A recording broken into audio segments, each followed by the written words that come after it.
3 o'clock, so I think we'll go ahead and start the tech coffee break. Thanks for whoever just started the recording. Appreciate that. I'm sure it's one of my fellow innovation team members who's recording this for us. So we are going to be posting these. There's an innovation team website now, and we'll be posting the recordings of these tech coffee breaks. So if you miss one, you can catch up with what's the conversation later.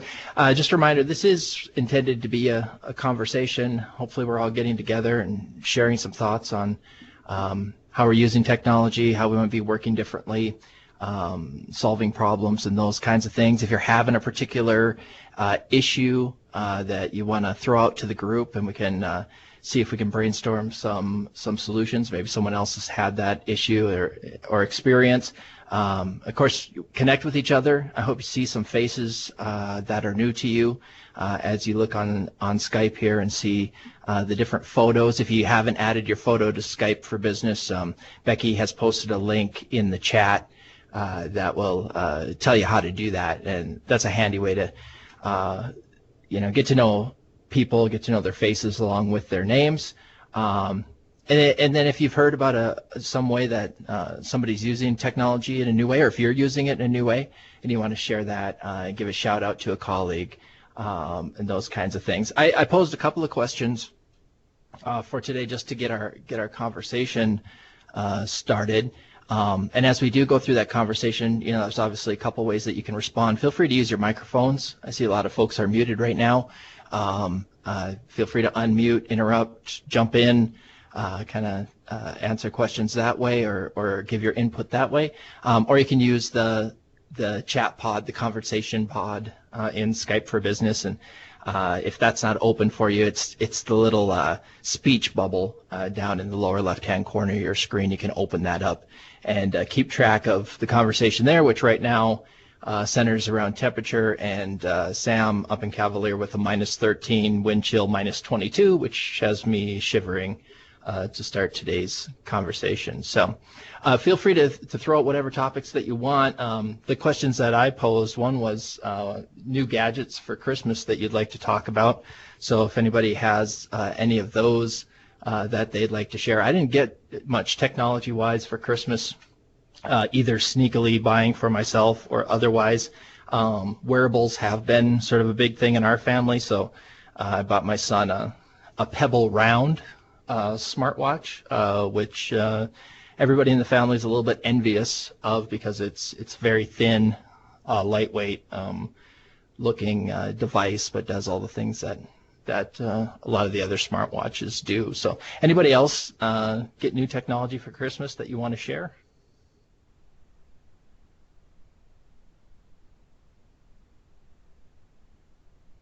So Dina's typing Fitbit in the conversation there. Pretty popular item. Of course, they have lots of different models. And Carol's upgraded to iPhone 5. That's cool.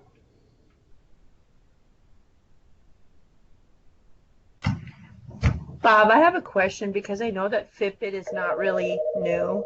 Hang on, I'm going to mute because my phone is ringing. So Dina has a question about Fitbit that we'll wait on a little bit while she.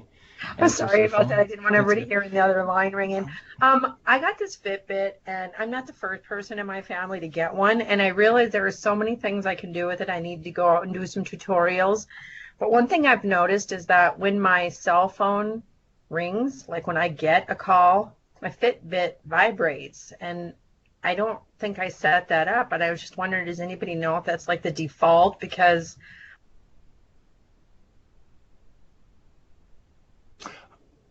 I think maybe we lost Dina. Can you? Yeah. Can you hear me? Yeah, we hear you now. Okay, so I just want to know if anybody else knows, is it like a setting that causes your Fitbit to vibrate when you have an incoming call on your iPhone? Dina, it might help folks. Do you know what model you have? Because there's a few different kinds. If it shows the time or shows your heart rate, or it's just I have the heart rate, yeah, HR.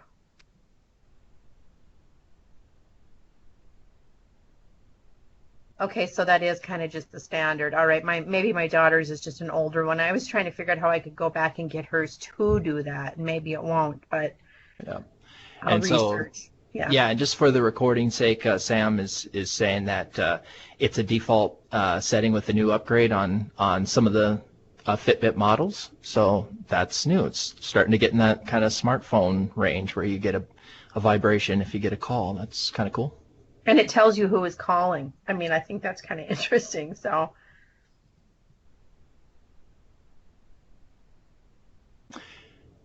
So I see some folks are typing in the chat pod, so continue to do that. We're just talking about some different things. So Samantha, you're talking about a couple different wearable fitness trackers, Charge HR, which is the Fitbit, and Jawbone Up 3. Is there one that you have preferred, or what's your experience been? Can you hear me? Yep. Oh, sweet, good deal. Got my mic to work. My Fitbit has, like Dina said, like the caller ID on it and the screen, so I can actually check to make sure I'm doing the things I'm supposed to be. But I really fell in love with my Jawbone just because it's really pretty. Can you talk about it a little bit more, Samantha? Becky's asking what is a Jawbone? Oh, the Jawbone, it's just like it does the exact same thing as like the Fitbit Charge and the Fitbit Charge HRs, only it doesn't have a screen on it. So they come in like green, blue, and then they have like almost a metallic kind of bracelet piece over the top. So there's a little tiny light that shines through that just shows you like if you're hitting your steps or how your heart rate's doing or if you're sleeping. But it doesn't just have the screen on it. It looks a little more like a bracelet, and my Fitbit looks more like a watch or like a typical Fitbit. And they both have apps on your smartphone that sync to them all the time too. And Mary has posted a link so you guys can follow that link to get a look at that. So that's cool. A lot of wearables being shared. So that's great. I see Rachel's got a question about having a Samsung tablet, so that's going to be an Android device, and being used to the iPhone, iPad, and what's the easiest way to get used to this different format. I'll say a few words about it and then let anybody else talk because my experience might not be the same. I don't know that there's any easier way that I can think of, Rachel, other than just using it. Touch devices tend to be a little bit similar. With an Android device, you just get more buttons, which is sometimes kind of helpful to have a back button, a button, a drawer button to see all your apps and some things like that you're able to do on an iOS device. It just takes knowing I got to double click the home button or whatever the trick might be. So I don't have any magic wand for you. Maybe someone else has an idea of ways to get used to it. It's getting more and more common that I think many of us are using two different platforms, whether I have an iPad at home and use an Android phone, or have an iPhone and have an Android device somewhere. So anyone else have thoughts on that? This is Carol. Can you hear me? Carol, you're really, really quiet to me. Okay. Well, I'm in the same situation with the Samsung tablet and the iPhone, and I downloaded the iPhone instruction booklet, and it was very helpful to read about the iPhone and really easy to go between both of them, I felt. Yeah, so if anybody, I did hear that, Carol. So if anybody missed that, Carol's saying that she downloaded the iPhone sort of instructional book, how-to guide, and that's another good idea. I think a lot of times when I have a new platform or new device, I'll just Google something like top tips for iPhone 6s or something, and a lot of times that stuff's on there. So that might be an idea. Rachel, is to just go ahead and Google, what do I need to know about working with an Android tablet, and some of those tips and tricks might be there. I'm going to try and catch up with the conversation that's happening in the chat. Cal is talking about where do you get Jawbones, and I think Mary, you've got a link up there. You can follow Mary's link, and I see there's some answers coming in. They're really available all over. I've seen them at Best Buy. Samantha's saying Target, so they should be pretty readily available and online as well. So, how about anyone else? Anyone else want to volunteer? Any kind of techie gifts that you got for Christmas?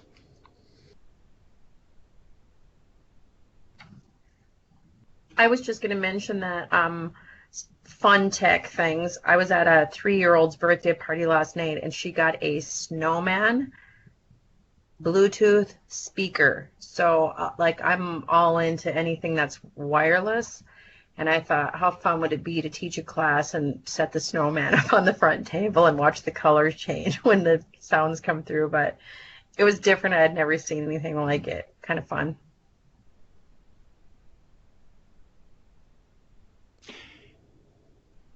I want to give anyone else a chance to talk, but you guys know me. I abhor silence, so I'll fill it any way possible. But I did think of one thing that I did get for Christmas. Some of you saw at Fall Conference, you might have saw I had a Google Cardboard device there, which is a very inexpensive item that you can put your phone in to experience virtual reality, 360-degree virtual reality using apps on your phone.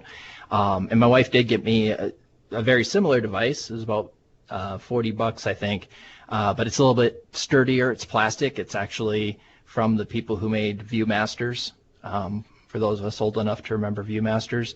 And so it kind of looks like a ViewMaster, which is kind of cool. And they have some of their own apps that they've created, but of course it works with the other virtual reality apps and virtual reality videos that are available out there. I'll see if I can find a link to that one too for people and get that posted.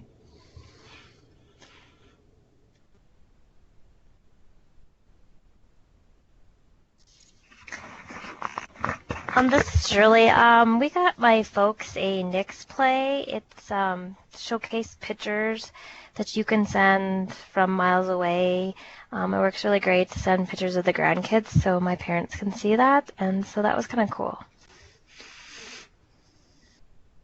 Cool, thanks. Okay, I can't type and listen at the same time, so could you repeat that, Julie? I didn't catch what it was called. Thanks. Nix Play, Nix Play. And so you just set it up and it runs off the internet, and of course we took down all the passwords and stuff so I can go in and look at their username, into their profile, and then you just send pictures from your phone or email them to that device, and yeah, they show up, and it will they just plug it in and make sure it's connected to the internet, and then when they walk by, it pops up and the pictures play. So it's not they don't have to turn it on and off.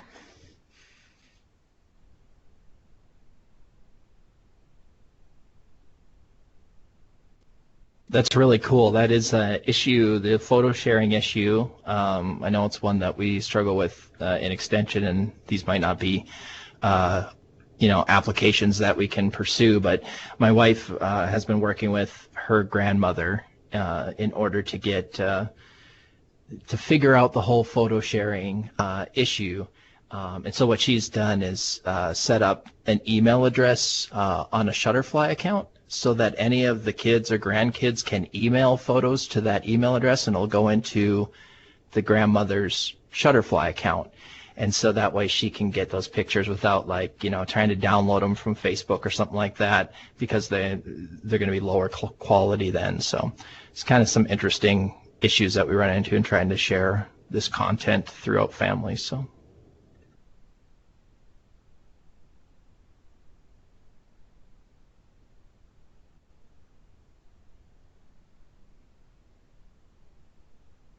Anyone else? Gotten pretty quiet about the new tech kind of stuff.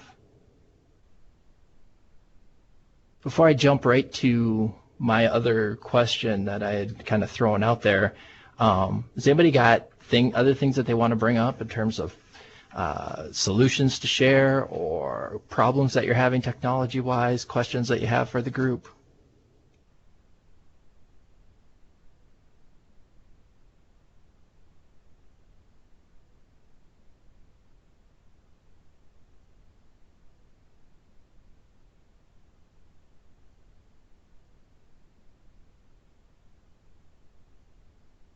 Pretty quiet. Nobody's been thinking about work-related stuff for the last 3 weeks, so it's great. There's some great photo sharing solutions being shared over in the chat. If you guys don't want to miss those, carolsharingcluster.co, and there's some questions being asked about Julie's NixPlay device, so that's great. Let's keep that conversation going.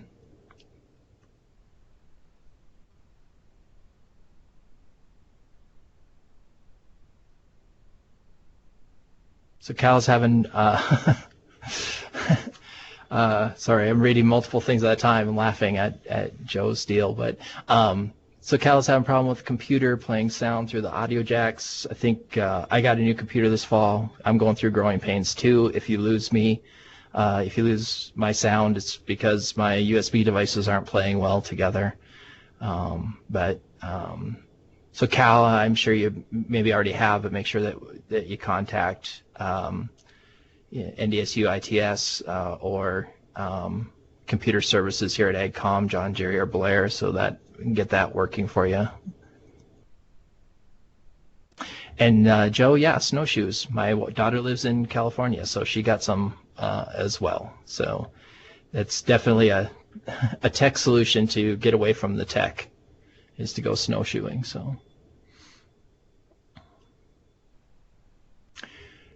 So Julie's asking about anybody use the Yap app to build their own event, family reunions, class reunions, or any event. I have not. I'm not familiar with that one, so jump in if you guys have heard of that or used it.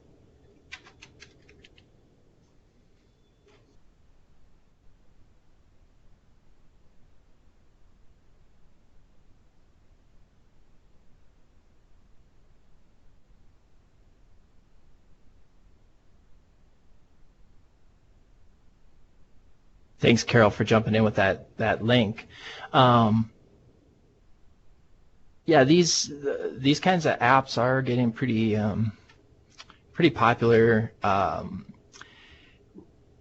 Years ago, I don't know how many years ago, 3 or 4 years ago, for an Extension conference, we started using something called Lanyard, which at that time was really a website, but it's evolved obviously to be mobile friendly as well. And so when I'm looking at this in terms of the next event, it might look similar if you're doing a conference as a way of doing, some conversation tracking and putting a schedule out and those kinds of things. But it looks like this Yap app might do a little bit more than that as well.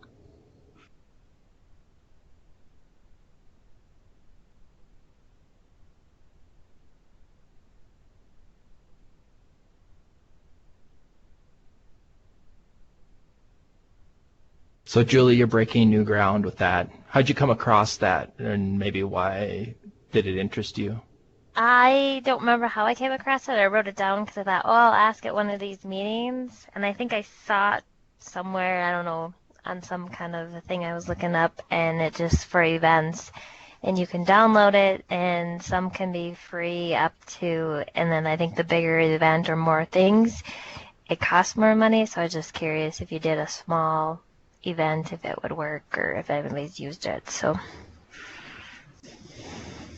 yeah, Mike has put in the chat that the Association of Counties used it this past fall. It seemed like a pretty good. And maybe that's where I read it in the paper, that association paper. I saw it somewhere and I wrote it down, but I didn't keep the article or whatever I kept. But I just wrote down my note.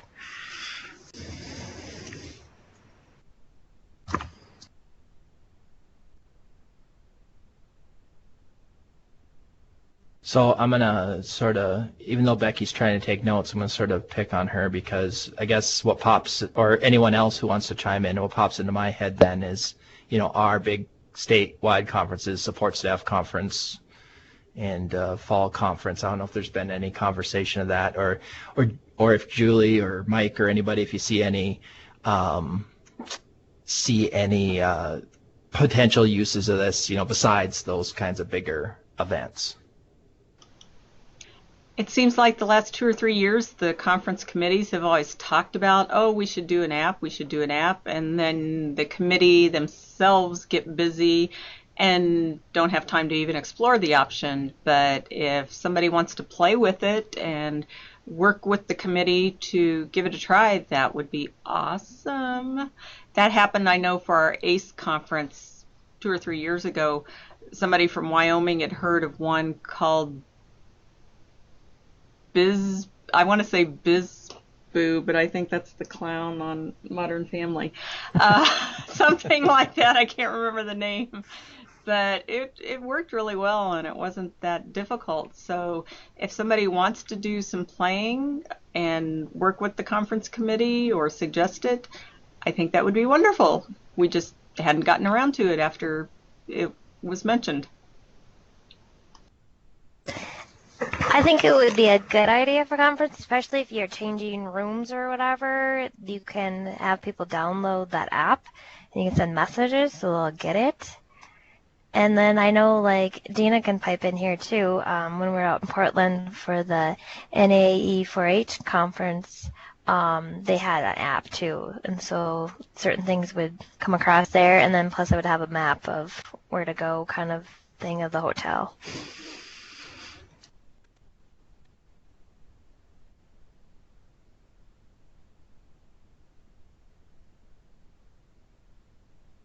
The support staff committee, I'll bring it up to them, the concept, on their call next Thursday. But if anybody for the fall conference committee might want to work on this, that committee hasn't even been named yet. But I think it's a great idea. What was the first part of that conversation, Bob? An app for what specifically? I didn't catch the first part. Yeah, Julie shared the Yap app, which she's got the link in the chat, and I understand you might not be seeing those messages anymore, Joe. I'm trying to look at a solution for that too, but and it's an app for events, and so we have seen some of that use at national conferences with Lanyard and some other tools that just basically helps participants keep track. Okay, what am I registered for? What rooms are things in, get your schedule kind of personalized and those kinds of things. So that's the conversation. And another tool that I've seen used at a conference I was to 6 weeks ago or so is Sched, so like schedule, SCHED, which is another similar kind of tool. Thanks. I have a recommendation. Oh, I know you can't hear me. I can hear you good enough, Carol, Okay. and I'll translate. I have a recommendation for the committee for their giveaway, an external battery USB charger for the admin. That's all. Anybody on the support staff conference committee catch that? I heard it, but if you guys heard it, then we're good.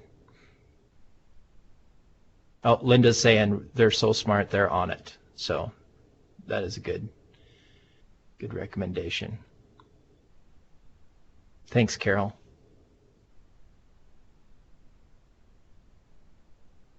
All right.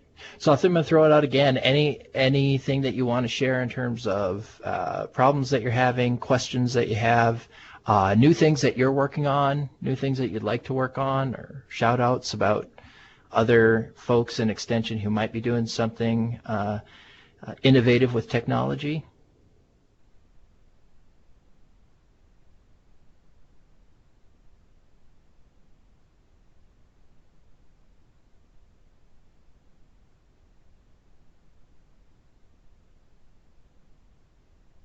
Okay.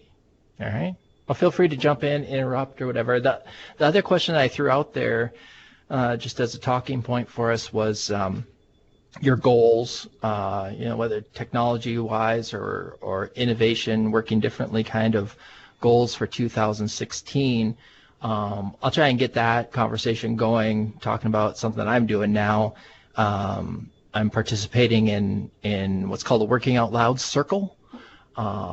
And it's been pretty interesting so far. We've just been doing it for a couple of sessions, but the idea is, I think it's 12 weeks. It's basically a 12-week program, and the idea of the circle is that you're teamed up with a group of about 5 or 6, and you all go through the same process, and that process is to set a goal. That could be a personal goal, a work goal, a learning goal, something that you want to know more about or something that you want to achieve, and then using your online network or starting to build and improve your online network to achieve that goal. And so I won't bore you with the process. Kevin Gamble, formerly of Extension and Michigan State University, newly retired for a second time, has decided to take this on.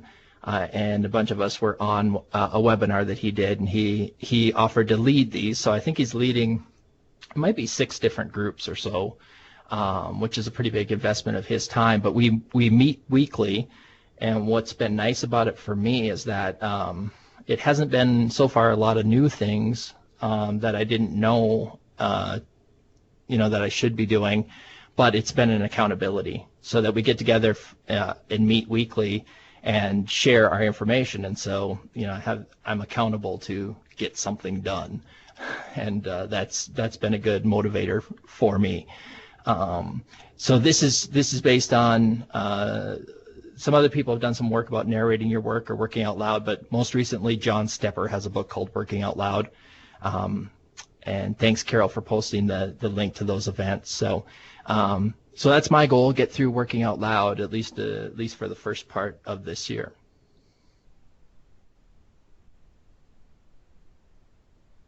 Anyone have any questions about that, or do you want to share what your goal might be for using new technology or innovating in 2016?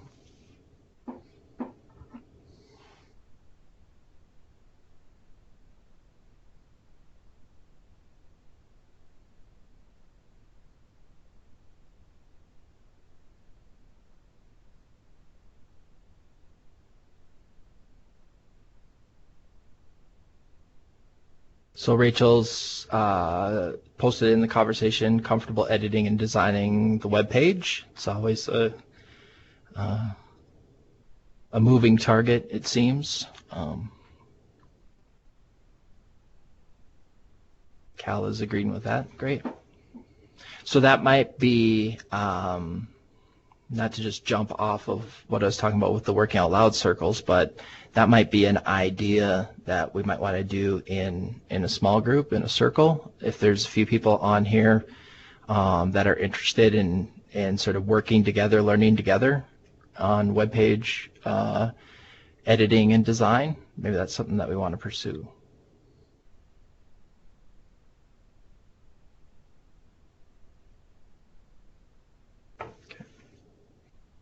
Okay, so Becky might be already taking notes about this, but I'm going to quickly write down Rachel and Kala and Samantha here. Anyone else?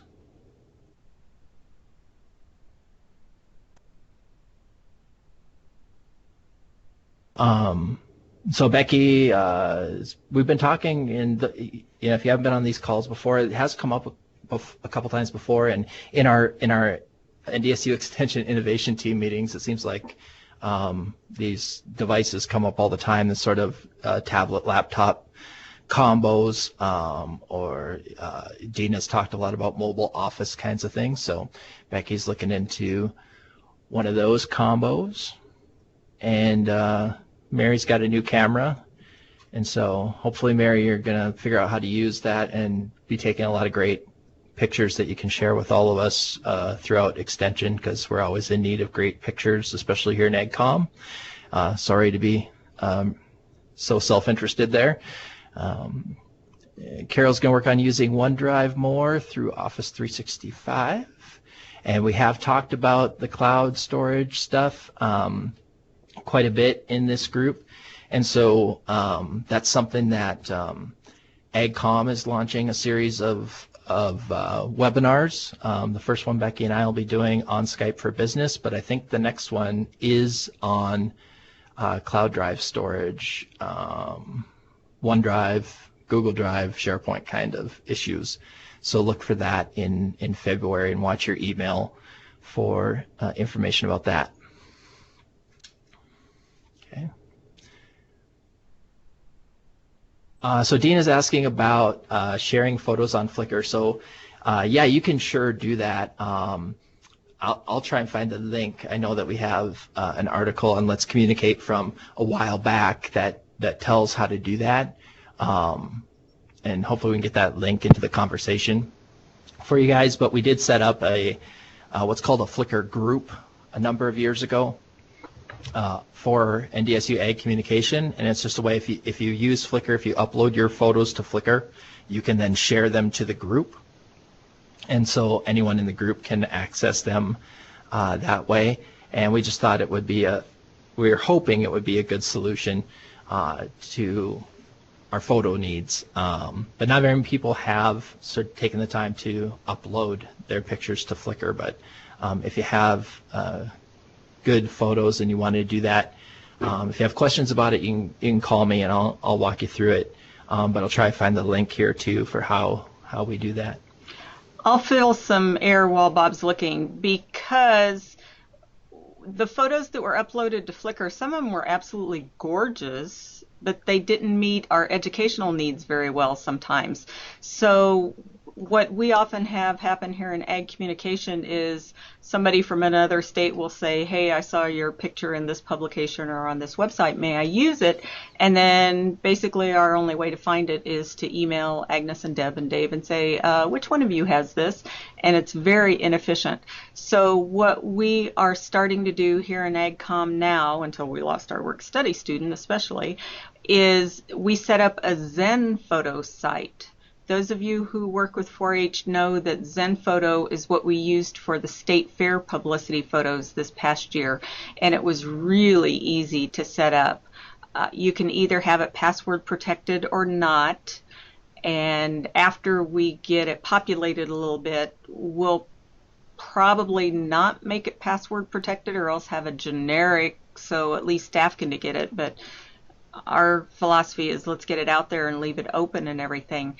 But we're tagging them, and I know we like to kind of be organic, except we have a specific tag, I don't know if that's the right word even, keyword list that we use for news releases to make sure things get in the right collections, and we're using that same keyword list for publications, especially as we transition PDF publications into the Ag CMS system, so they'll be more responsive on tablets and smartphones, which is a heck of a big process, which is a whole nother story. But the organic collections kind of worked, but not as well as we had hoped. So now we have a specific list that we're following, and we're going to use that same list for photos, starting out internally and categorizing the photos that we already have. You guys have added some wonderful ones to Flickr, but we didn't even have the photos that we already have in our grubby little hands or on our grubby little hard drives organized. So very long answer, but photos have been a problem for us forever. The Flickr site got us some photos, but yet, as you all know, in your extension branding and marketing, we often need specific shots of you all in action. I'll put in my plea right now. Anytime you're out teaching, please, please, please give your camera to somebody else and let them take a picture of you. We always need staff in action. We have gazillions of 4-H kids in action, nothing against 4-H kids, and we have lots of people in gardens, but other things we just don't have very much of. And then we're putting them into this ZenPhoto system, And hopefully, like I said, after we get that populated more, we'll be able to make it available to everybody. So very long answer. Sorry about that, but. So Becky, for now, do you want people to share on Flickr, or do you want them to wait and tell ZenPhoto is what we're using? I would just wait, but if you have a really good photo, don't overwhelm us with 20 of one meeting or something like that. Pick out 2 or 3 good ones, action shots, faces, you know what a good photo is, and just email it to me and we'll get it up there. Because I don't know how, I mean, obviously we could do it, but it would just be more work to transition it from Flickr to ZenPhoto. Okay. All right. So other things, sorry, I sort of took us down that road with Mary taking pictures. But are there other things that you would like to accomplish technology-wise in the next year? Don't be shy. It could be as little or big. It doesn't have to be some big, lofty goal either.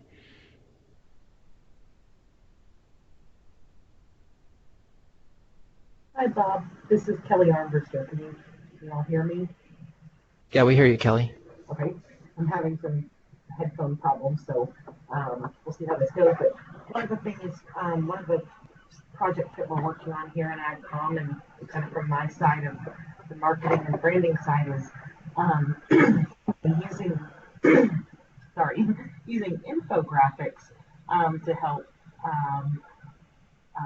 disseminate extension education. And so a team of people here in AgCom, graphic design people, information specialists, some of our web technology specialists are going to be getting together and using a couple of different resources. Like, you see that September is National Apple Month. Well, we're going to be trying to go through use some of those different topics to promote our own publications and education. So let's say if September is National Apple Month, I'm not sure if it is, but let's say it is, what publications do we have that maybe celebrate apples, and then creating an infographic that we can use through our social media channels to drive people back to our publications and education. And we hope that those infographics are then shareable, not just by county office Facebook pages, but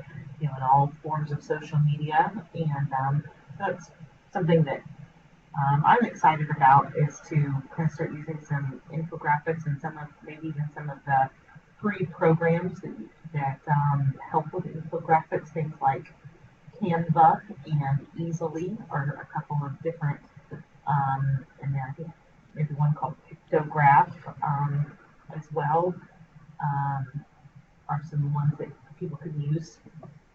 So that's something that we're going to be working on and getting together this week to brainstorm about in our office about how we can use infographics to drive people back to our educational publications through social media and something of that nature. So.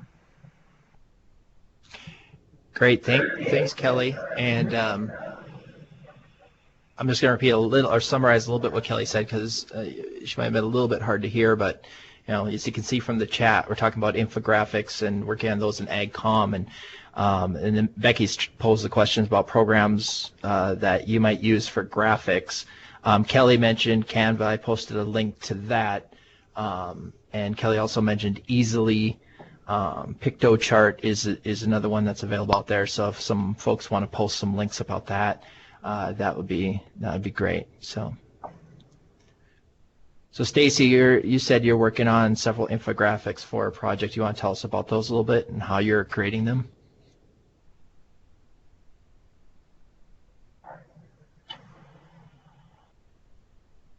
Stacy, do you have a mic? Oh, she's just going to type. Sorry. Yep, here I am. Oh. My mic was flipped up. So we have a large specialty craft grant. So I'm making, how many do I have going? 15 to 20 different infographics right now on the various crops that are in a part of our grant. So I'm using Canva. Love Canva. Can't get enough of Canva. But I have played around a little bit in PictoChart too. So, but I'm most comfortable using Canva, so that's what I'm using. Thanks, Stacy. Anyone else want to share a goal for 2016, or maybe this conversation has sparked your interest? You want to ask a question about any of these graphic tools? I just posted the link to Easily as well.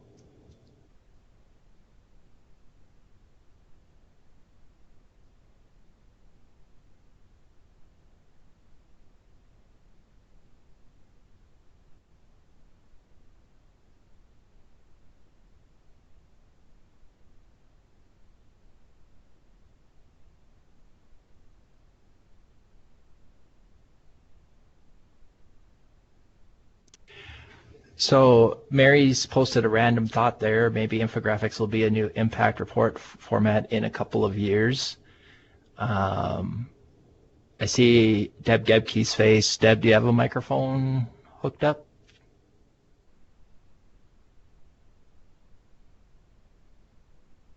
Or you could pretend not to hear me. I'd just be interested in hearing Deb's reaction to that. I know some folks at the national level in E-Extension have talked about data visualization and how that might help our impact reporting. So,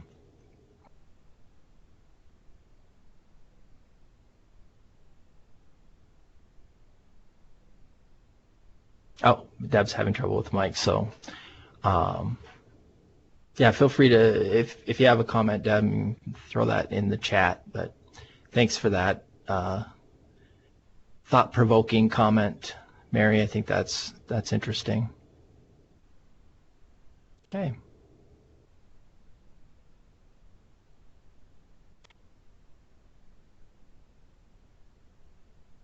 So I see some folks are typing. That's why I'm silent here for a little bit here. I'll see what it's definitely meant that this is a conversation and not a presentation. So please jump in with your thoughts and questions and comments.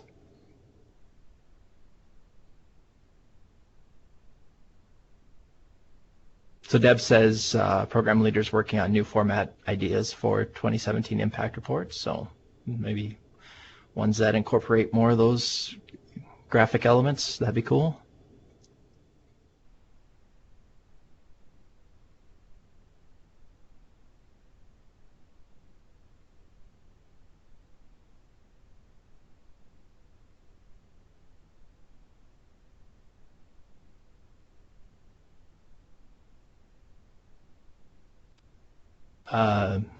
So Sam is asking about graphics in our impact reports, and I know we have a specific format. So I'm gonna ask Deb again. Is that okay if folks include graphics in there? Can you specify what you mean when you say graphics? Like, are you talking photos, charts? Well, I don't. We might. That's kind of a group conversation. Everybody might be talking about a different thing. I guess this started with infographics, so I would presume that those would be graphics, not necessarily photos, but that would, show some content, some kind of impact, or it's sort of in the lines with an infographic.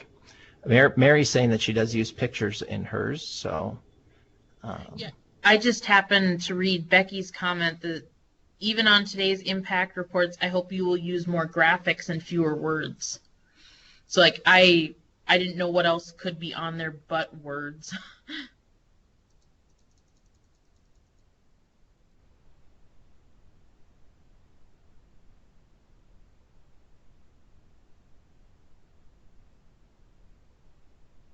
Okay, so Deb's answering that in the chat pod, and you guys are probably, I don't want to read to you guys, but in case either, for the sake of the recording, basically saying if you want to use a graphic or photo, And so Carol's saying she's seen small graphs in there, or maybe something along the lines of an infographic. So if you want to use a graphic or photo, some already do, and reduce the individual feedback portion. She thinks, Deb is saying, that's probably the best place to put it, since that feedback section is the weakest. So that space could be used with a graphic or a photo. That's cool. I like when we get around to like real on the ground things like that. That's feels like we've really answered a question.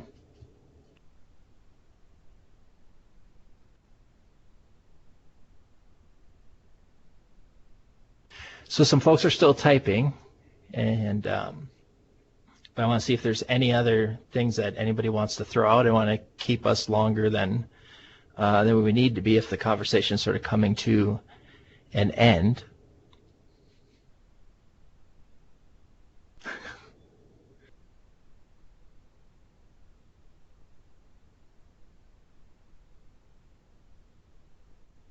I have kind of an idea or a question, if that's all right.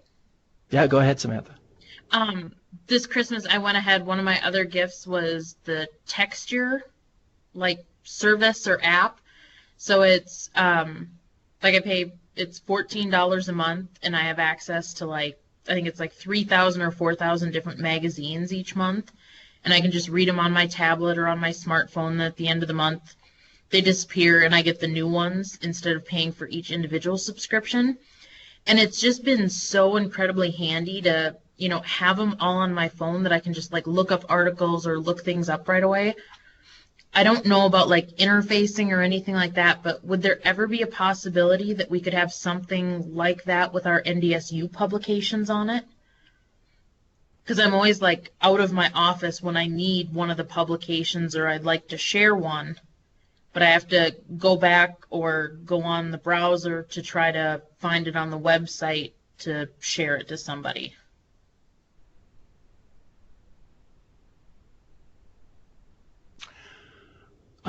Yeah, this has come up before. I know a few years ago I had a conversation with John Nowatzki about it. And I don't have a real good solution. We've batted around some different ideas, using some services. There's a service called Scribed, for instance, where you can store items, but I don't know if it would, you know, hit the sweet spot that you're talking about, Samantha, where it's an app and it's just our stuff, and it's, you know, easy to find that way and those kinds of things, and that it would function in a way that would be better than a website. And I know, you know, we're working on, you know, getting away from PDFs, which we had been away from and then went back to, and now because of the mobile sort of revolution, we're trying to get the pubs back into basically HTML format, so they're viewable on smartphones, and that might help some. Jump in, anybody else who wants to comment on that, because but it might be worth talking about what really what would work for you in the field.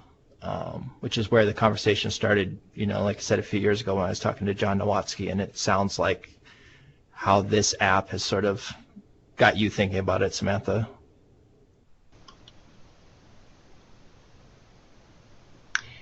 You're absolutely right, Samantha. We need to think about that. We've got to at least get them on the web so they're responsive on tablets and smartphones. And when you have about 800 publications, we thought, oh yeah, we'll finish this project this summer. Yeah, right. So we're still working on that. It's a big project, but we've got to do it.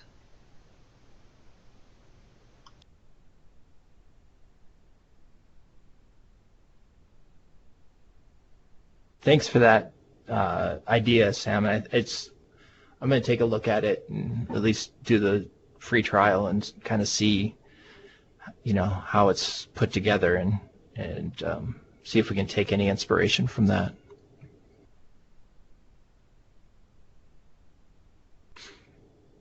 Anything else?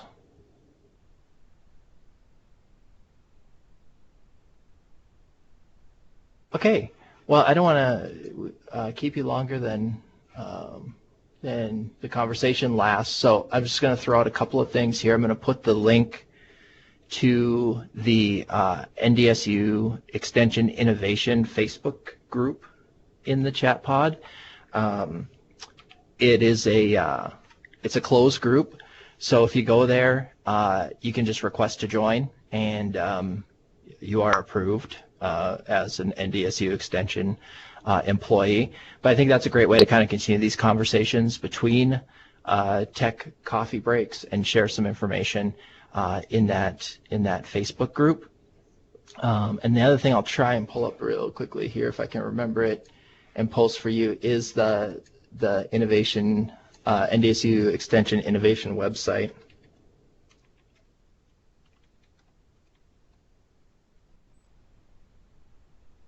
And the innovation team is planning on sharing some information there, including the recordings of these tech coffee breaks, and we'll try and get the notes from today's tech coffee break out there with the links that were shared in the chat as well. And let me put that link out here for you. I don't know why I had trouble remembering. It's just www.ag.ndsu.edu/innovation.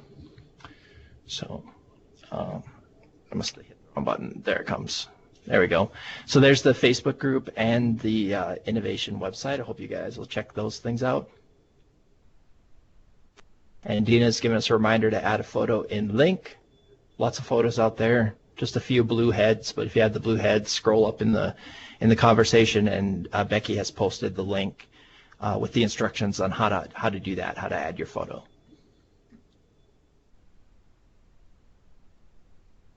And she might be posting it again, so you don't have to scroll up even. Anything else? Jump in. Speak now, forever hold your peace.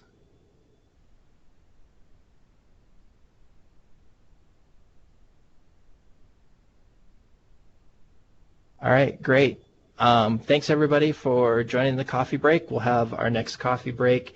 It is it's supposed to be the first Monday of the month. We delayed a little bit this month because of the coming right off the holidays. I don't have that right off the top of my head what that date is, but the first Monday of February, 3 p.m., and we'll be sending out an invitation for that as well. So thanks again, everybody. Have a great day.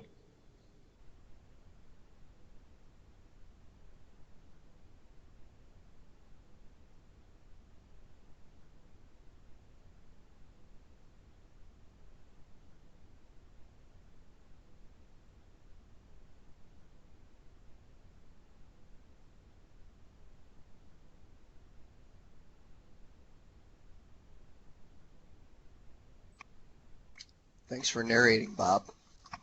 Narrating. Well,